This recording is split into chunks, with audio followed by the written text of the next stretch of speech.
In 1917, after more than a year into fighting and revolting against the Ottomans, the Arabs found that their ally Britain made secret deals to divide and colonize the lands the British had promised the Arabs. The revolt was stopped in its tracks. Many of their sacrifices appear to be in vain. T.E. Lawrence promised Faisal that they committed to the revolt, but trust was lost. Faisal was not convinced. Lawrence said the British will win the Middle Eastern campaign, with or without them. True to Lawrence's word, the British under Sir Edmund Allenby were pushing into Palestine. In contrast to Murray, Allenby won every battle moving up the coast and straight into Palestine. From Bathsheba to Gaza, they were gaining ground and beating the Ottomans back. They made a strong case to come back to the winning ally the Arabs should keep. In Damascus, Jamal Pasha was keen to split the opposition into two. He sent a letter to the Arab revolt urging them to fight on his side against the backstabbing British. The letter and the Ottomans' promises made it even harder for the Arabs. A third party would tip the favour for the British, however. America declares war. The balance of power was now on the Allied side. The 14 points and anti-colonialism also played a factor in giving the Arabs a new hope. They had self-determination. The British also tried to warm the Arabs back up and promised nothing but good intentions. In Jeddah, Hussein was visited by Hogarth, the head of the bureau in Cairo. The British were pushing into Damascus. The Americans entered the war, and the British assured the Arabs of their intentions. Hussein made a decision to finish what he started 2 years ago. The Arab revolt was back, and with a new energy and new drive for their freedom, Faisal and Abdullah made their push to Damascus. The next stop was Tafili. It was of vital importance to the Ottomans, as it housed wood for the trains and the population centre.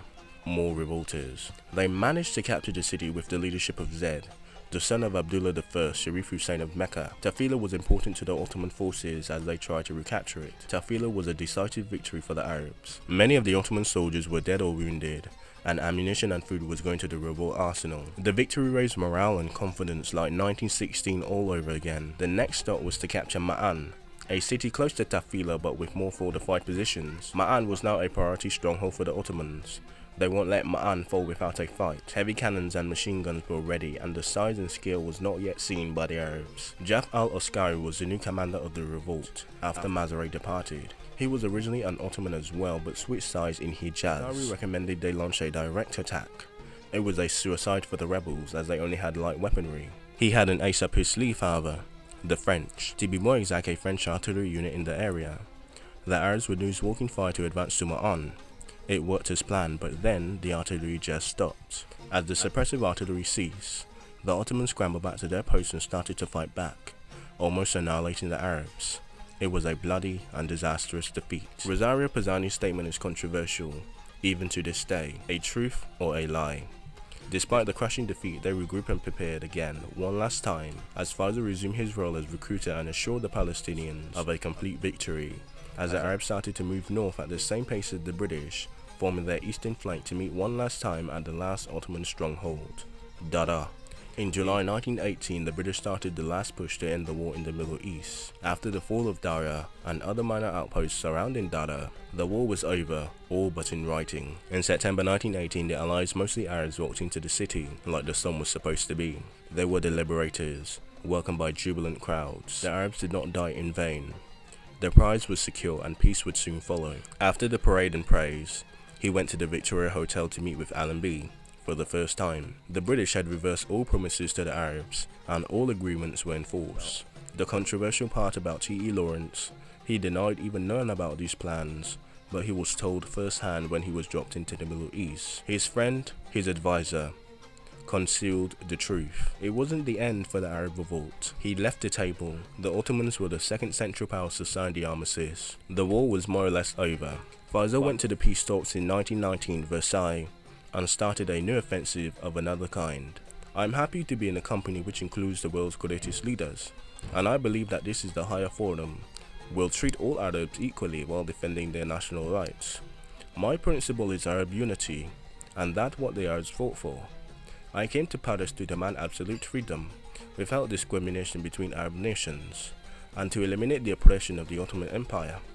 My country has a great heritage, and you know that. When we were at the peak of civilization, the countries you represent were in a state of barbarism and chaos.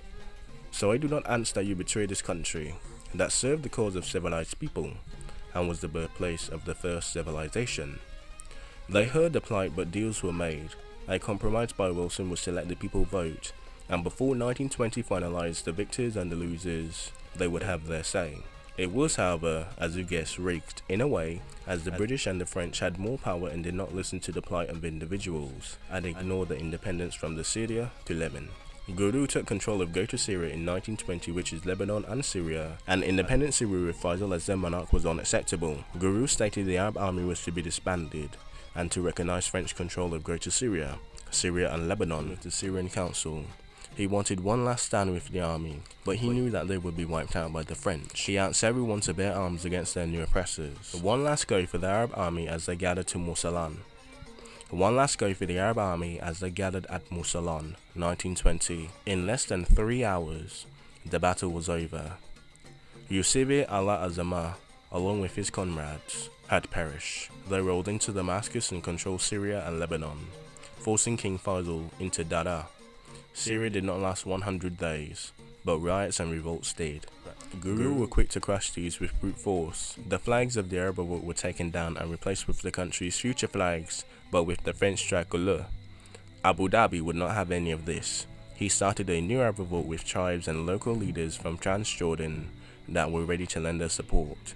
The good old days, but their friends were now their enemies. As Faisal went back to Syria, the plan was simple: gather nationalists and fight until Damascus was freed. From all over they travelled to Ma'an.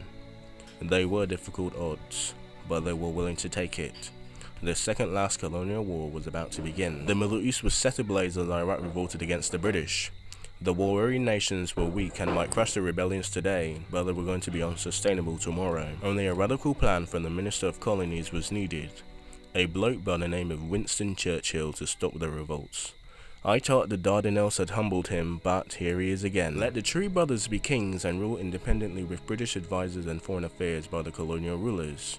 After hours of negotiation, Transjordan was free from the Zionists, and all religious lands and peace would continue. Transjordan would become an emirate and Abdullah would rule. The Jerusalem talks were the final negotiations and would leave the Middle East as it is to this day.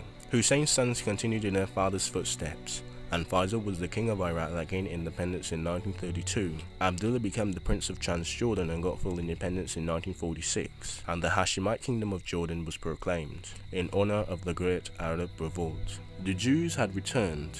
The Ottomans had been stopped from striking back, but for the Arabs, the chance to revolt was thanks to the Great Arab Revolt. Every terrorist, every insurgent, even the paramilitaries and even the Jewish army, in part, owe their tactics, strategies, and even some of their flags from the Arabs and the Arab New Hope. Alright guys, the trilogy is complete. A bit noisy at the end, but hey, it's complete. It was good till the end, and even though the end had noise, we're done. 30 minutes to edit. Delicious. Anyway, hope you guys enjoyed, and we'll do Palestine and some controversial countries next, and I'll see you next time. Palestine, Jews, or Syria. I might do the whole Arabian Peninsula as one video, which includes about 5 countries, or maybe like 2 or 3, like Transjordan is kind of important actually. I don't know, man, the whole Arab Peninsula as a whole, I guess, and leave a couple of countries out, like Yemen could get something, Transjordan for sure, Israel of course, Zionism, yeah. I don't know, but we'll figure something out. 15 days to go. Battlefield 5 will take up some of my time, so we gotta mosey on, we gotta move. Anyway, thanks for watching, hope you enjoyed, and I'll see you in Palestine or Jerusalem, depending on which one I want to do first, but more than likely Palestine, yeah. Anyway, learn something.